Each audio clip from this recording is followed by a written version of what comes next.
இதெல்லாம் சார பாம்பு பாருங்க, எல்லாம் சைஸுக்கு பாருங்க, எவ்வளவு பாம்பு பாருங்க. இது விட நிறைய பாம்புலாம் இருக்கு. நம்ம டைப்ல இந்த பாம்பு ஒரு 35 பாம்பு வச்சிருக்கோம். எல்லாம் வீட்டு மரத்து மேலதான் இருந்தாங்க. என்ன வீட்டு கீழே கிடையாது, எல்லாம் மரத்துக்கு மேல மரத்துல பெஞ்சிருக்காங்க. அந்த பெஞ்சில் கொடுத்து பண்ணுது கீழே இருந்தா கண்டு பிடிச்சிருக்காங்க, மரத்து மேல கொண்டு பண்ணுது. இந்த அணில் பார்வை கத்துறத வச்சு நாங்க இந்த பாம்பு எங்க இருந்து கட்டி எல்லாம் கதம் பார்த்து கண்டுபிடிச்சு பிடிச்ச பாம்பு இது எல்லாமே. பாத்தீங்கன்னா ஒரு பாம்பு 7 அடி 8 அடி பாம்பு இருக்கும். எவ்வளவு பேர் பாம்பு இருக்காங்க.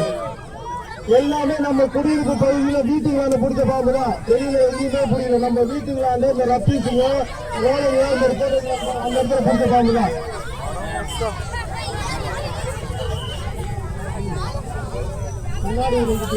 அதிகமான பாம்புகள், அதனால ரொம்ப கவனமா நீங்க சத்தம் கொடுக்காம பாருங்க. அது என்னன்றது கவனிங்க. எப்படி கண்டுபிடிக்கிறது, வித்தியாசத்தை எப்படி தெரிஞ்சுக்கிறது மட்டும் கொஞ்சம் பாருங்க. இதான் கட்டுவிரியன் பாம்பு. இந்த பாம்பு பாத்தீங்கன்னா இரவு நேரத்துல தான் தீனி சாப்பிடவே வெளியே வரும். பகல் டைம்லாம் வராது. சன்லைட் வச்சுமா அதுக்கு ஆகாது. இரவு நேரத்துல தான் வரும். இந்த பாம்பு பாத்தீங்கன்னா கருப்பு நிறமா இருக்கும், மேல ஒயிட் ஒயிட் போர் இருக்கும். முதல்ல காட்டினாங்க பாருங்க, அதுவும் அதே மாதிரி தான் இருக்கு, இதுவும் இதே மாதிரி தான் இருக்கும். தலை டிஃபரெண்ட் வேறப்படும். அது பா வடிவத்தில் இருக்கு, யூ வடிவத்தில் இருக்கும் கட்டுவிரியன் தலை. பாத்தீங்கன்னா இந்த பாம்பு ஒரு முறை கடிச்சுன்னா ஒரு ஆளு 10 நல்ல பாம்பு கடிச்சது சமம். 1.5 மணி நேரத்தில் ஹாஸ்பிட்டல் கூட்டு போனா கடிப்பட்டவர் இறந்து போயிடுவார். கடிப்பட்டவரை பயப்படாம தைரியம் சொல்லி கூட்டு போனீங்கன்னா காப்பாற்றலாம். அதை விட்டுட்டு நம்ம பசிக்கிட்டு பண்ணலாம், அவர்கிட்ட உப்பு கொடுங்க, மிளகு கொடுங்க, பூண்டு கொடுங்கன்னா அவர் போய் சேர்ந்துருவார் சுருக்குமா. அதனால அதெல்லாம் செய்யக்கூடாது.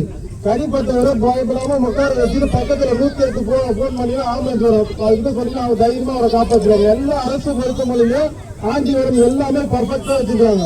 அதனால கடிப்பட்டவருக்கு எந்த நாட்டு நம்ம சித்த வைத்தியம் பண்ணாலும் நிறைய ஹாஸ்பிட்டலுக்கு போய் காப்பாற்றுற வேலையை மட்டும்தான் பார்க்கணும். இந்த பாம்பு கடிச்சுன்னா 1.5 மணி நேரத்துல போய் சேர்ந்தாகணும். பயந்துட்டாருன்னா 1/2 மணி நேரம் 1/4 மணி நேரத்துல உயிர் போயிடும். காரணம் என்ன, நம்ம பயப்படும் போது நம்மளுடைய பிளட் வேகமா ஓடாது, பிளட்டோட சேர்ந்து பாய்ச்சல் ஏற ஆரம்பிக்கிறோம்.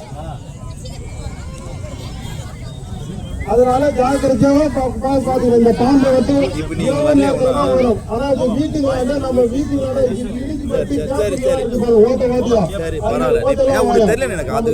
கல்லு ரப்பீஸ் வாழ பாம்பு.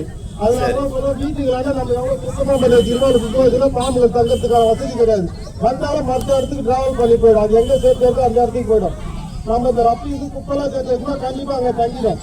அதே மாதிரி நம்ம சாப்பிட்ற சாப்பாடை மிச்சம் மீந்தா நம்ம பூனை தவளைக்கு வைக்கிறது, பூனை நாய்க்கு வைக்கிற மாதிரி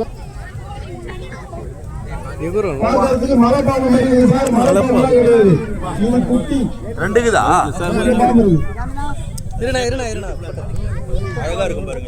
இந்த பாம்பெல்லாம் கடிச்சா இப்ப முதல்ல கண்ணாடி காட்டினாங்க, 2வது கண்ணாடி காட்டாங்க.